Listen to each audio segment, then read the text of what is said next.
में हमने देखा था कि किस तरह से सीजर ने कोबा को मार दिया। कोबा की वजह से इंसान अब चिंपैंजीज के दुश्मन है। यहाँ पर पूरी की पूरी आर्मी की बटालियन आ चुकी है, जिनमें से कुछ सोल्जर्स जंगल में कुछ एप्स के साथ लगातार उस तरफ बढ़ रहे होते हैं जहाँ पर सीजर और उसके सभी साथी रहते हैं। दरअसल ये जो एप्स इंसानों के साथ हैं, ये कभी कोबा के साथ ही हुआ करते थे, लेकिन अब ये इंसानों के लिए काम करते हैं। इंसान इन्हें डोंकीज कहते हैं। अब ये सोल्जर्स अपने डोंकीज यानी एप्स के साथ उस जगह पहुंच जाते हैं जहां पर सीजर और उसके साथियों की सरहद है।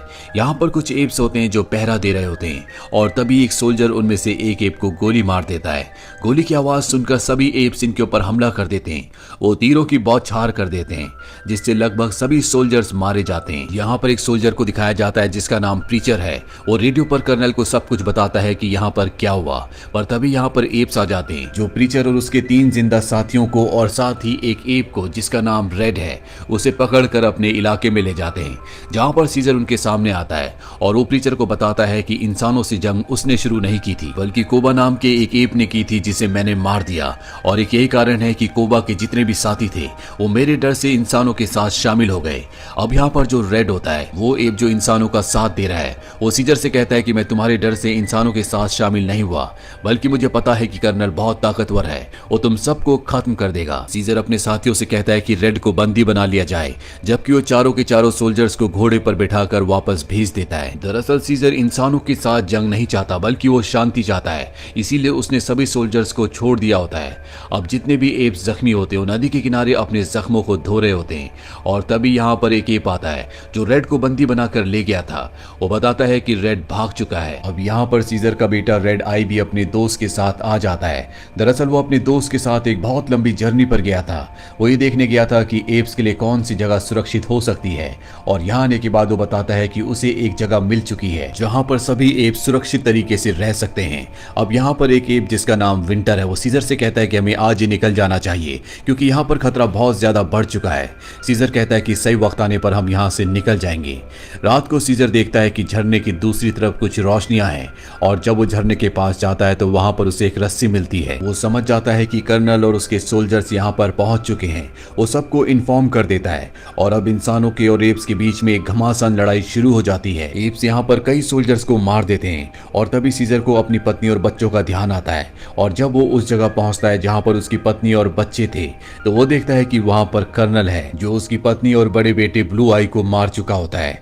दरअसल कर्नल को ये लगा था कि ब्लू आई सीजर है। सीजर अपने परिवार की मौत से गुस्से में आग बबूला हो जाता है। वो कर्नल को मारने के लिए उसके पीछे जाता है, लेकिन तब तक कर्नल रस्सी के सहारे यहाँ से निकल जाता है। सीजर जब वापस अपनी पत्नी और बड़े बेटे की डेड बॉडी के पास आता है तो वहां पर उसका छोटा बेटा भी पत्थरों के पीछे छुपा होता है। अब यहाँ पर सभी एप्स होते हैं सिवाय एक एप को छोड़ के जिसका नाम विंटर है जो सीजर का वफादार था। अब सबको ये लगता है कि विंटर इंसानों के साथ मिल चुका है, वही सभी इंसानों को यहाँ तक लाया था। सीजर को पता है कि अब ये जगह बहुत ज्यादा खतरनाक है, इसीलिए अपने बड़े बेटे के दोस्त को कहता है कि तुम सभी एप्स को लेकर उस जगह चले जाओ जो पूरी तरह से सुरक्षित है। मैं कर्नल के पीछे अपनी पत्नी और बेटे की मौत का बदला लेने के लिए जा रहा हूँ। यहाँ पर सीजर का जो सबसे अच्छा दोस्त है जिसका नाम मॉरिस है वो कहता है कि मैं भी तुम्हारे साथ चलूंगा। हालांकि सीजर नहीं चाहता कि उसके साथ कोई भी आए, लेकिन उसका दोस्त मॉरिस और 2 और चिंपैंजीज उसके साथ उसके सफर पर आगे बढ़ चलते हैं। ये चारों के चारों एक घर के बाहर पहुंचते हैं जहां पर एक आदमी को देखते हैं। इससे पहले कि वो आदमी इन पर गन से फायर करता सीजर उसे मार देता है, और अब जब ये घर के अंदर जाते हैं तो इन्हें वहां पर कोई भी नहीं मिलता। वहां पर सिर्फ एक बच्ची होती है, और जब मॉरिस उस बच्ची के पास जाता है तो उसे पता चलता है कि वो बोल नहीं सकती। वो सीजर से कहता है कि हमें इसे अपने साथ ले जाना होगा। हालांकि सीजर ऐसा नहीं चाहता, पर मॉरिस के कहने पर वो बच्ची को अपने साथ ले जाने के लिए तैयार हो जाता है, और अब ये सब के सब यहाँ से कर्नल की तलाश में आगे बढ़ चलते हैं। एक लंबा सफर तय करने के बाद एक जगह पहुंचते हैं जहां पर इन्हें सोल्जर्स का एक कैंप दिखता है। साथ ही यहाँ पर इन्हें अपनी ही टोली का एक एप जिसका नाम विंटर है जो इनकी टोली से गायब हो गया था वो भी वहां पर होता है, और ये उस तक पहुंच जाते हैं। विंटर इन्हें बताता है कि कर्नल यहाँ से निकल चुका है। दरअसल वो एक दूसरी सेना की टुकड़ी के पास पहुंचकर उनसे मदद मांगने के लिए यहाँ से निकला है। सीजर विंटर से पूछता है कि तुमने हमारा पता क्यों बताया। विंटर कहता है कि कर्नल ने मुझसे वादा किया था कि वो मेरी जान को बख्श देगा। सीजर उसे कहता है कि तुम्हारी वजह से मेरी पत्नी और मेरा बड़ा बेटा मारा गया, और तभी ये देखते हैं कि टेंट के बाहर 2 सोल्जर्स हैं। विंटर अपनी मदद के लिए उन्हें अंदर बुलाना चाहता है, लेकिन ये विंटर का मुंह बंद कर देते हैं और विंटर को मार देते हैं। अगली सुबह यहाँ से सेना की पूरी टुकड़ी निकल जाती है जो कि एक बर्फीली जगह पर जाती है। सीजर और उसके साथी भी वहां पर पहुंच जाते हैं और तभी गोलियां चलने लगती रखती है, लेकिन ये गोलियां सीजर और उसके साथियों पर नहीं बल्कि किसी और पर चल रही थी। और जब सोल्जर्स वहां से निकल जाते हैं तो सीजर और उसके साथी उस जगह जाते हैं जहां पर गोलियां चल रही थी। सीजर और उसके साथी देखते हैं कि वहां पर सोल्जर्स ने 3 लोगों को मार दिया, लेकिन उसमें से एक अभी भी जिंदा होता है। वो इन्हें कुछ बताना चाहता है, लेकिन इससे पहले कि कुछ बता पाता उसकी मृत्यु हो जाती है। अब ये एक बार फिर से सोल्जर्स के पीछे जाने लगते हैं ताकि कर्नल को ढूंढकर उसे मार सकें।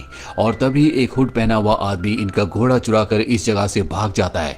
ये सब के सब उसका पीछा करते हैं और तभी इन्हें वो घोड़ा दिख जाता है जो एक पुराने घर के बाहर खड़ा होता है। ये सब के सब घर के अंदर जाते हैं और तभी अंदर से वही हुड पहना हुआ आदमी इनके सामने आता है। और जब वो अपना हुड हटाता है तो ये कोई इंसान नहीं बल्कि ये भी उन्हीं की तरह एक एप होता है, जिसे देखकर ये पूरी तरह से हैरान हो जाते हैं। और इन्हें समझ में आ जाता है कि इस दुनिया में सिर्फ यही नहीं बल्कि और भी बहुत सारे एप हैं जो इंटेलिजेंट हैं। वो एप इन्हें बताता है कि मुझे लगा कि तुम इंसान हो, इसीलिए मैं तुम्हारा घोड़ा चुरा कर भाग गया था। मैं पहले सर्कस में था और मेरा नाम बैड है। अब बैड इन्हें खाने के लिए कुछ देने के लिए एक पैकेट से खाना निकालता है और ये खाने का पैकेट उसी मिलिट्री कैंप का होता है जहां पर सीजर और उसके साथियों को जाना है, क्योंकि उसी जगह पे कर्नल है। हालांकि बैड एप उस जगह नहीं जाना चाहता, लेकिन सीजर बताता है कि उन्होंने मेरी पत्नी और मेरे बड़े बेटे को मार दिया। यहाँ पर जो एप होता है इसने भी अपने बेटे को खोया होता है, इसीलिए बैड एप सीजर और उसके साथियों को उस जगह ले जाने के लिए तैयार हो जाता है। और जब ये उस जगह पहुंचते हैं तो ये दूरबीन से उस जगह का मुआयना कर रहे होते हैं। यहाँ पर एक सोल्जर आ जाता है जो सीजर के ऊपर हमला कर देता है और सीजर को बचाने के लिए उसके एक साथी एप की जान चली जाती है। सीजर के साथी अब वापस जाना चाहते हैं, लेकिन सीजर कहता है कि उन्हें इसकी कीमत चुकानी होगी और वो अकेला ही मिलिट्री कैंप की ओर निकल पड़ता है, जहां पर वो देखता है कि इंसानों ने एप्स को लकड़ी के साथ बांधा हुआ है। वो सब के सब मर चुके हैं, लेकिन इसमें एक एप अभी भी जिंदा होता है। दरअसल सीजर के जितने भी साथी थे जो सुरक्षित जगह की तरफ निकले थे, उन सबको इंसानों ने यानी कि कर्नल ने पकड़ लिया होता है और अब वो सब कर्नल के कब्जे में है। अब यहाँ पर जो एप जिंदा होता है वो सीजर को बताता है कि कर्नल और उसके सभी सोल्जर्स ने हम सबको पकड़ लिया था और यहाँ पर ले आए। अब वो हमसे यहाँ पर काम करवाते हैं। दरअसल कर्नल यहाँ पर एक बहुत ऊंची दीवार बना रहे हैं और इसके बाद वो एप भी मारा जाता है। सीजर अकेला ही कैंप की तरफ निकल पड़ता है जहाँ पर उसे एक डोंकी एप पकड़ लेता है और अब सीजर भी इंसानों की कैद में है। उसे भी उन पिंजरों में डाल दिया जाता है जहाँ पर बाकी एप्स होते हैं। और अगले दिन सीजर और सभी एप्स को काम करने के लिए पिंजरों से बाहर निकाला जाता है। तभी एक एप सीजर को बताती है कि ना इन्हें खाना दिया जाता है ना पानी, इनसे सिर्फ काम करवाया जाता है। वहां पर एक एप होता है जिससे पत्थर नीचे गिर जाता है और वहां पर जो दूसरा एप है जिसे डोंकी कहा जाता है जो इंसानों के लिए काम करता है, वो उस एप को बहुत बुरी तरह से मारता है।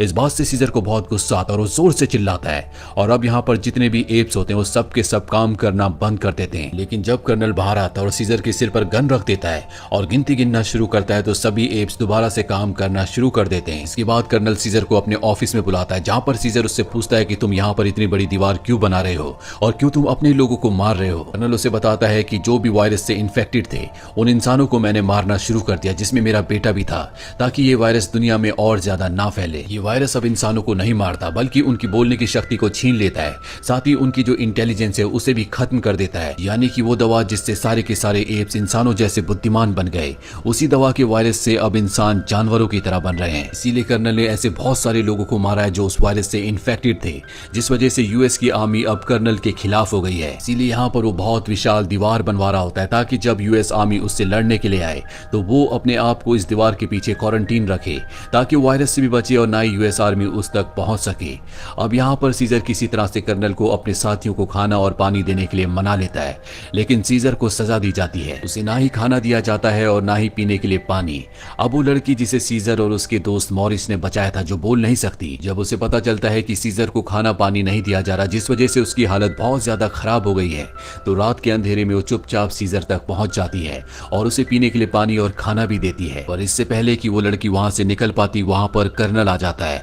कर्नल उस लड़की को देखने वाला होता है कि सीजर का एक साथी कर्नल का ध्यान बटाता है, जो कि सीजर के साथ ही यहाँ तक आया होता है, जिस वजह से कर्नल उस लड़की को नहीं देख पाता, क्योंकि कर्नल ने अगर उस लड़की को देख लिया तो वो उसे मार देगा, क्योंकि वो भी वायरस से इन्फेक्टेड है, इसीलिए वो बोल नहीं पाती। कर्नल सीजर के केज के पास जाता है जिसके अंदर एक डॉल होती है। दरअसल उस लड़की ने जिस लड़की ने सीजर को खाना खिलाया था और पानी पिलाया था, ये डॉल उसी की होती है जो उसने सीजर को दी थी और कर्नल इस डॉल को उठा लेता है। अब सीजर के साथी को भी केज के अंदर बंद कर दिया जाता है। वो सीजर को बताता है कि हमने यहाँ से निकलने का एक प्लान बनाया है। बाहर मॉरिस और बैड एप है जो कि सुरंग खोदेंगे और सभी चिंपैंजीज को यहाँ से निकाल लेंगे। अगले दिन सीजर और उसका साथी जब काम कर रहे होते हैं तो सीजर का साथी दूर से मॉरिस को इशारों में बताता है कि कहाँ पर सभी के सभी चिंपैंजीज को कैद कर रखा गया है ताकि वो जमीन के नीचे टनल से उस जगह पर सुरंग खोद सके। अब मॉरिस और उसका साथी बैड एप वहां पर सुरंग खोद देते हैं और रात को जो गार्ड पहरा दे रहा होता है उसे नीचे खींच लेते हैं। उसके पास चाबियां भी होती है उन सभी केजेस की जहां पर एप्स बंद हैं। सभी एप्स को आजाद कर दिया जाता है और इसके बाद सीजर यहां पर चिंपैंजीज के जो बच्चे होते हैं उन्हें आजाद करने के लिए जाता है क्योंकि आज रात को यूएस की सेना यहां पर हमला करने वाली है क्योंकि वो कर्नल के खिलाफ है। सीजर अपने सभी साथियों को सुरंग से सुरक्षित निकाल देता है लेकिन वो खुद नहीं जाता क्योंकि वो अपनी पत्नी और अपने बेटे का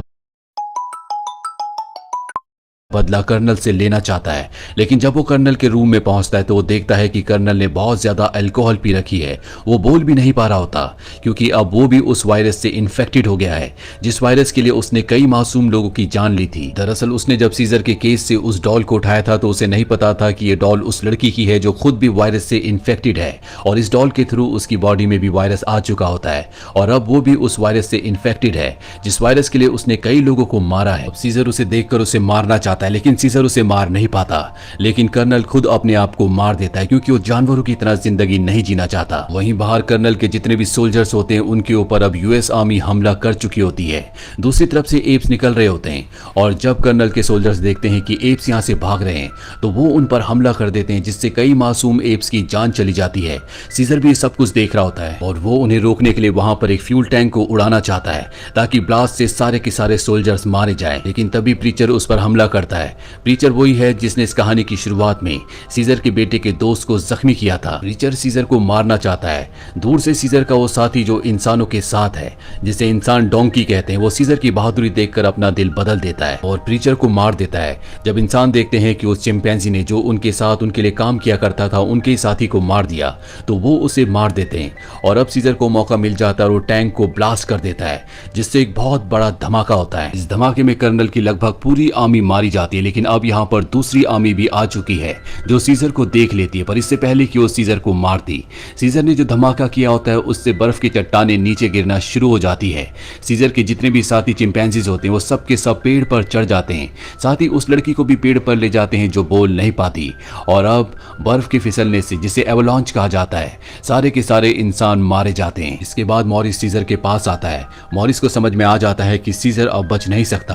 वो सीजर को कहता है कि एक दिन मैं तुम्हारे बेटे को जरूर बताऊंगा कि तुम कौन थे और तुमने एप्स के लिए क्या किया था। तुम्हारी ब्रेवरी को कभी भुलाया नहीं जा सकता। और इसके बाद सीजर की मृत्यु हो जाती है। इस